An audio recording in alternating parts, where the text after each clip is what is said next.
1, 3, 4, 2.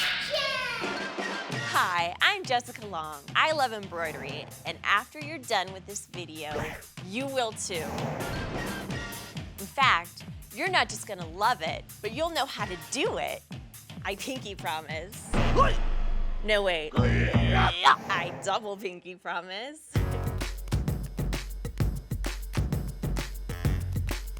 First, let me show you what embroidery is. Embroidery is just like coloring, but instead of using a crayon and paper, all you need is some colorful thread, a needle, and a piece of fabric, like this. Somewhere to sit is nice too. Oh, thanks. To put the thread on the fabric, you'll use a threaded needle. It goes up and over the fabric to make lines and shapes. If you do this over and over, you can make a picture. Every time you do this, it's called a stitch. There are lots of different kinds of stitches. You can embroider a picture someone else draws for you, or you can create your own. You'll even be able to embroider pictures on your very own clothes. That's what I call style. Now, I know trying something new might seem a little scary, but I know you can do it. Because guess what? I learned how to embroider by watching online videos too, and now I get to do the same thing for you. Just follow along and do what I do. Oh wait, I forgot to tell you the most amazing surprise ever. I'm gonna show you how to make this. It's a narwhal. Narwhals are whales that live in the Arctic, and in case you didn't notice, it has a big horn on its head. It's kind of like a unicorn. Who am I kidding? It's exactly like a unicorn. The unicorn of the sea. What are we waiting for? Let's jump in.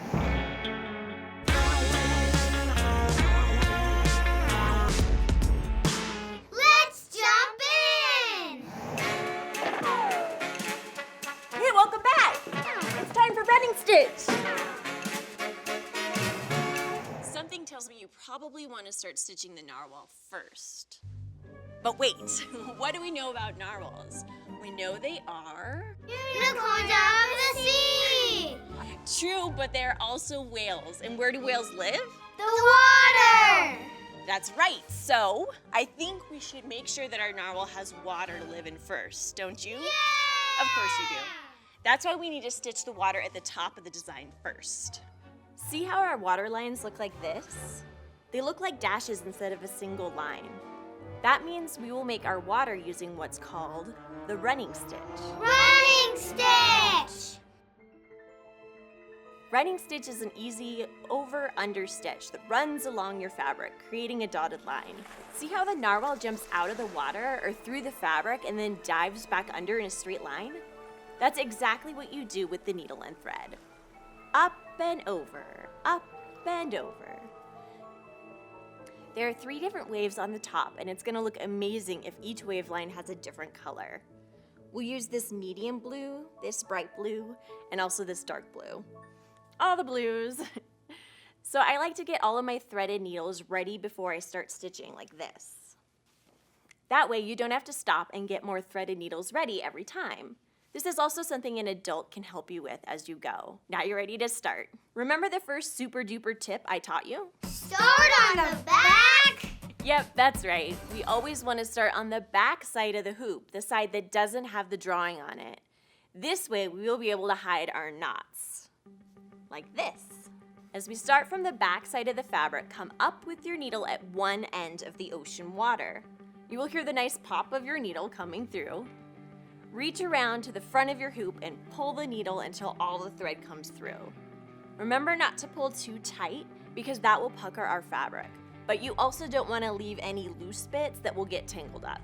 So next, you're going to bring your needle back down on the dotted running stitch line from the top of your fabric down, covering your dotted lines. Then pull your needle and thread through the back side of your work. And then repeat. You go up.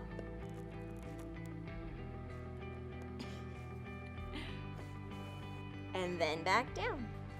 Up at the beginning of the next dot on our dotted line, and then back down. You're gonna repeat until you reach the end of your dotted line for this color.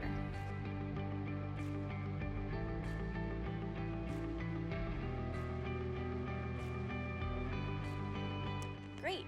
So now that I'm at the end of the line here, I am gonna tie off this color by weaving the ends to hide the extra floss and then grab the next color. So I'm gonna weave. It's pretty easy, just try to weave in 2 stitches. You're just gonna weave back a couple stitches and then trim your excess floss. I bet you've done a great job and it looks amazing. And you know what that means.